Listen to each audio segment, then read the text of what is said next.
ये भी एक बात है कि अभी भी थोड़ा थोड़ा एहसास तो होता है। दर्शनकारों ने कहा है मौत का भय लगता है क्योंकि मौत का तजुर्बा पहले कर चुके हो। जो तजुर्बा पहले करके आए हो ना, उसका भय लगता है।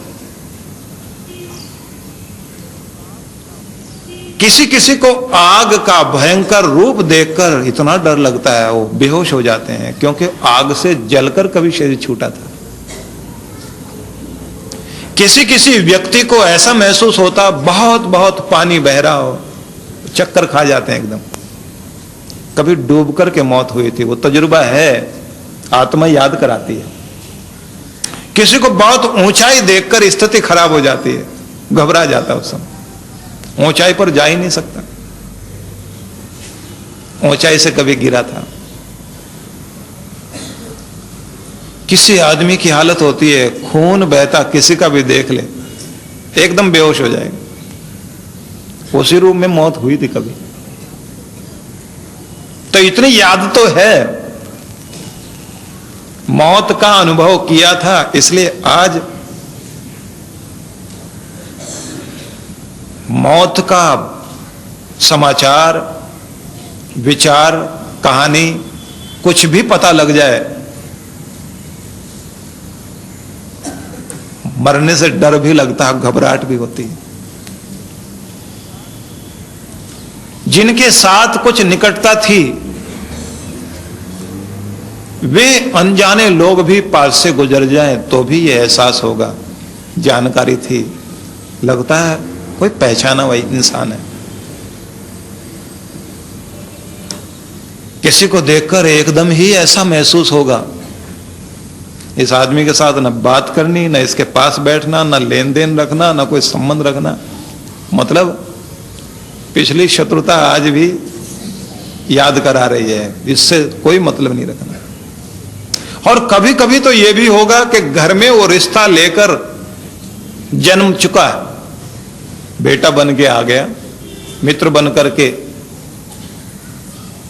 या कोई भी रिश्ता लेकर के आपके सामने है, पुत्र बना है, पुत्री बना है, पत्नी बना है, कुछ भी रूप लेकर के आया। लेकिन एक विचित्र बात होगी, संसार में संबंध भी तो भगवान कैसे भी दे दे, लेकिन पुरानापन भी तो कुछ होता है ना। 7 तरह के रिश्ते हैं, एक ही रिश्ते में 7 तरह के रूप हैं। कैसा विचित्र रूप है ये। कोई बेटा है, आपका बेटा, किसी जन्म में आप मित्र थे, आज वो बेटा बन के आ गए, लेकिन वो आज भी मित्रता निभा रहा है। बाप बेटे दोनों दोस्तों की तरह बर्ताव करते हैं, ऐसे ही बैठते हैं, ऐसे ही बातचीत करते हैं, सलाह करके चलते हैं दोनों। हैं बाप बेटे, लेकिन संबंध पिछला मित्रता का था, इसलिए मित्रता वाला हो रहा। और किसी के साथ शत्रुता का था, आज बेटा बन गया, अब दोनों की नहीं बनती, चाहे कुछ भी हो जाए, कुछ भी कोई मनाए, कुछ भी बैठा है, मां समझाती रहेगी, बेटा पिता के प्रति समर्पित नहीं होगा। लोग समझाएंगे बेटे के साथ सहयोग रखो, लेकिन है कुछ पिछला लेन देन, उनकी दोनों की नहीं बनेगी। एक पूर्व चलेगा, दूसरा पश्चिम। बाप ने अगर कहा ये करना, वो उल्टा करके आएगा, उसमें उसको खुशी मिलती। एक ही रिश्ता बेटे का, लेकिन 2 तरह के संबंध दिखाई देंगे। एक तीसरी तरह का भी बेटे में ही आप रिश्ता देखिए पिछला। एक वो होता है जो पिछले जन्म में कोई कर्जा छोड़ गया था, अब कर्जा वापस लेना है उसने, मतलब सेवा की होगी, इस बार सेवा कराने के लिए आ गया। बीमार रहता है बेटा, सारी जिंदगी हो गई उसको दवाइयां खिलाते खिलाते, कंधे पर लेकर माँ बाप रोज लेकर जाते हैं दवाई दिलवाने के लिए, सारी सारी रात बैठे रहते हैं, घर का एक ही चिराग है, कुल दीपक है, इसकी सेवा करें, ठीक हो जाए, यही तो एक है, भगवान इसे ठीक कर देना। सेवा करते रहेंगे उसकी। कई ऐसे होते हैं कर्जा चढ़ाने के लिए आ गए, बेटे ने सब तबाह कर दिया, मां बाप उतार रहे हैं कर्जा उसका। एक बेटा वो भी जो सेवा करने आया, कर्जा उतारने आया, मां बाप ने तो कुछ दिया नहीं, लेकिन बेटा मां बाप के सारे कर्जे चुकाता जा रहा है। सेवा करेगा, 10 बातें सह लेगा, लेकिन आगे से बोलेगा कुछ नहीं, सेवा करता जाएगा। मां बाप बीमार हैं, उस हालत में बैठकर उनकी सेवा करेगा। तो यह भी एक रिश्ता है ना, है तो पुत्र का ही। एक वो उपेक्षा वाला रिश्ता, उपेक्षा वाला रिश्ता ऐसा जो पिछला कुछ था ही हिसाब किताब नहीं, आ तो गया। अब वो क्या कहता है, माता पिता दोनों से कहता है, देखिए आप अपनी जगह मस्त रहिए, हम अपनी जगह मस्त रहेंगे, आप हमारे काम में टांग नहीं अड़ाना, हम आपके में नहीं अड़ाए, हम अपना मकान अलग बना के रहेंगे, या ऊपर रह जाएंगे या नीचे रह जाएंगे या फ्लैट लेकर के रह जाएंगे। आप अपनी जगह खुश, हम अपनी जगह खुश, लेकिन दखलंदाजी नहीं होनी चाहिए बिल्कुल भी।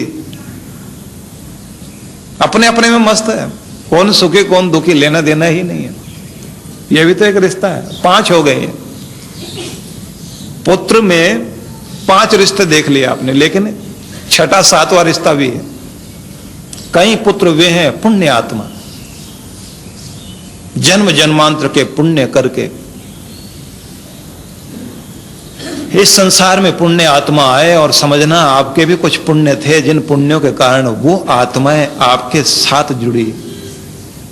उनके आने का मतलब ही क्या हुआ, बड़े गरीब थे, बड़े दुखी थे, बड़े परेशान थे, लेकिन पुण्य आत्मा ने जन्म लिया, आते अमीरी आनी शुरू हो गई, नाम बढ़ना शुरू हो गया, मां बाप की कोई इज्जत नहीं थी, अब पगड़ी वाले हो गए। ये फलाने का पिता जा रहा है, इसका बेटा ये है वो है, इस तरह से बेटे के कारण बाप का नाम चल रहा है। और बड़े गर्व के साथ कहता है, किसी ने कहा कि मैं जज हूं, तो वो क्या कहता है, मैं जज का बाप हूं। घमंड करता है ना, बच्चा लायक है।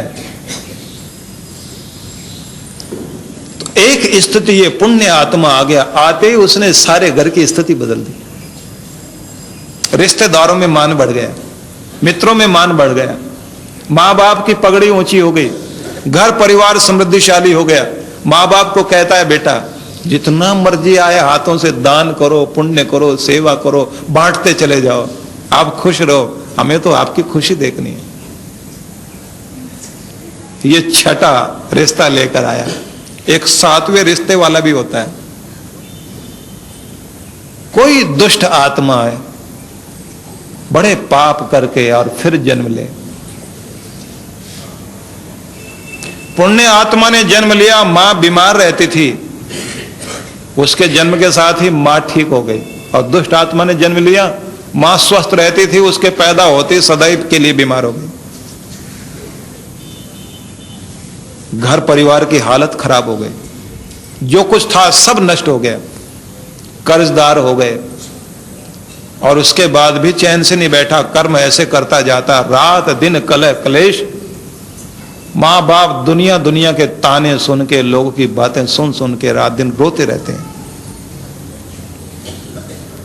और क्या कहते हैं भगवान, किसी की संतान होकर मर जाए आदमी एक बार रो लेगा, लेकिन जिसकी संतान बिगड़ जाए और खराब हो जाए, रात दिन का रोना होता है। ये कब का बदला ले रहे हो भगवान, इससे अच्छा तो ना देता तुम। तो एक ही बेटा कितने रिश्ते लेकर के आ गया, कितने कितने तरह के संबंध पिछले हैं ना। मैंने केवल एक बेटे के आधार पर आपको पिछले संबंधों की बात कही, और अगर आप दूसरे सारे रिश्तों को लेकर के सोचें, आपको ये 7 तरह का ही रूप दिखाई देगा।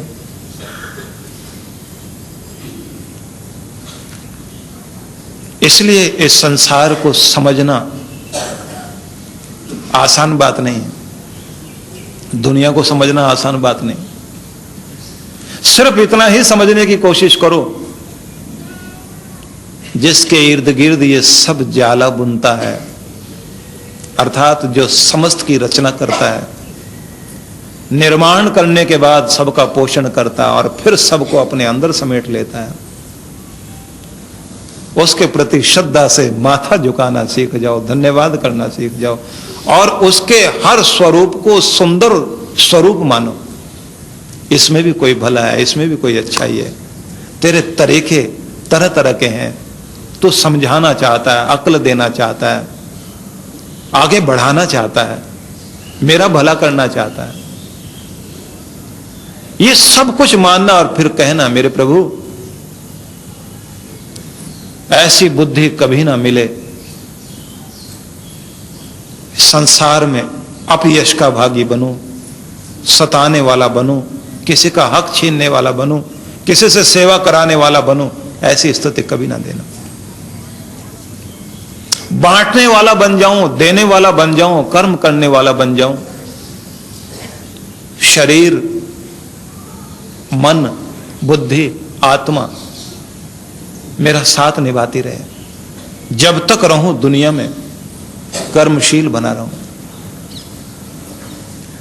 तो संसार में यश प्राप्त करना, शत्रुओं को जीतना, अर्थात अपनी कमजोरियों को जीतना, अपने कर्मों का भोग भोगना और अपने परमात्मा को प्राप्त कर लेना, यह जीवन का सुंदर स्वरूप है। भगवान ने कहा इसलिए तू उठ, यश प्राप्त कर, शत्रुओं को जीत, संसार में भलाई फैला, फिर मुस्तका। और कहा कि मैंने इन सब के ऊपर काल का चक्र चला दिया है, अपने अपने कर्मों से सब अधोगति को प्राप्त होंगे, इसलिए तू किसी को मारने वाला नहीं बन पाएगा, माध्यम बनेगा। अर्जुन को सब समझ में आया और उसके बाद भाव विभोर हो गया और भाव विभोर होकर उसने भगवान की स्तुति में कुछ शब्द कहे। वो शब्द भी बड़े प्यारे शब्द हैं। जब भगवान की स्तुति करते हुए अर्जुन ने महिमा कहनी शुरू की, त्वम आदिदेव पुरुषः पुराणः त्वम अस्य विश्वस्य परम निधानम वेत्तासि वेद्यम च परम च धाम त्वया ततम विश्वम अनंत रूप। तुम आदिदेव, हे प्रभु आप ही आदिदेव हो। पुरुषः पुराण, पुरुषः पुराण अर्थात तुम ही समस्त संसार में, इस पुरी में, जगत में शयन करने वाले पुरुष पुराण हो, सदा रहने वाले हो, अनादि हो, अनंत हो, परम पुरुष हो, पुराण पुरुष हो,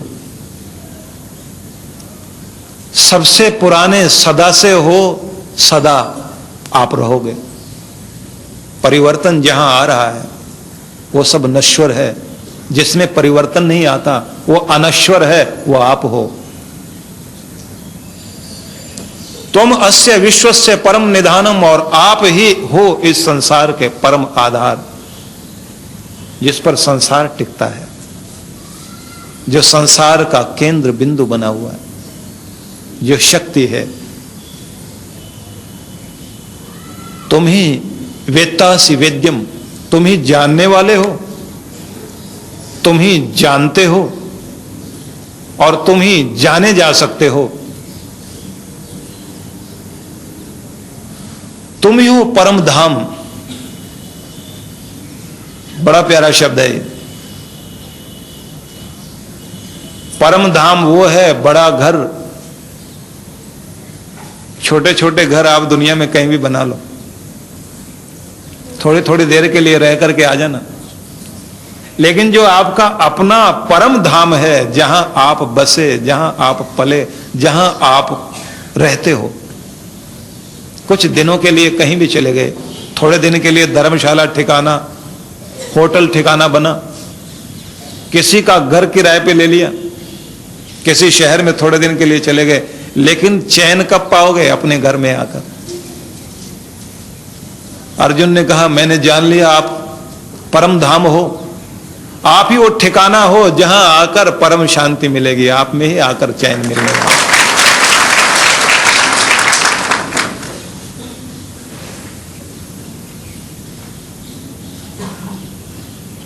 विश्वम अनंत रूप, तुम ही संपूर्ण अनंत रूप हो इस विश्व के। अलग अलग रूप संसार में जो भी कुछ दिखाई देते हैं, हर चीज में परमात्मा की महिमा नजर आती है। किसी सुंदर खिले हुए फूल को जरा देखना,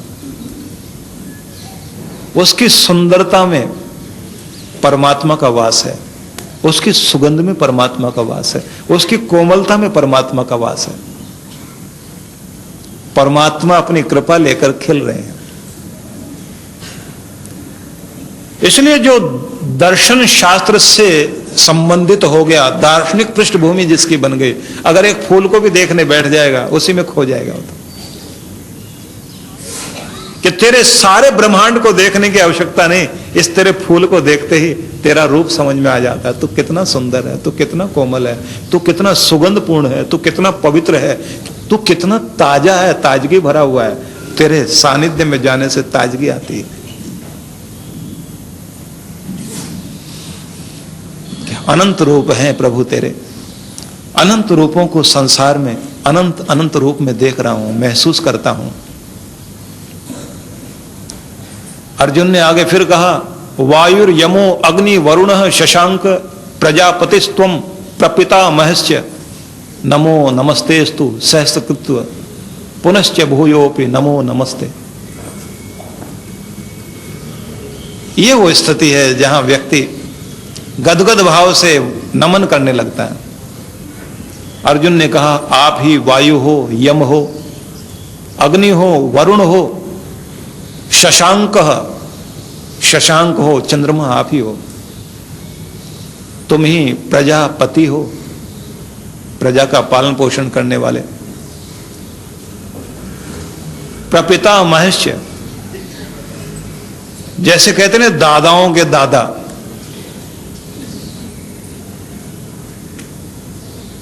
कि तुम ही हो सबके आदि जिनसे वंश परंपरा चल रही है।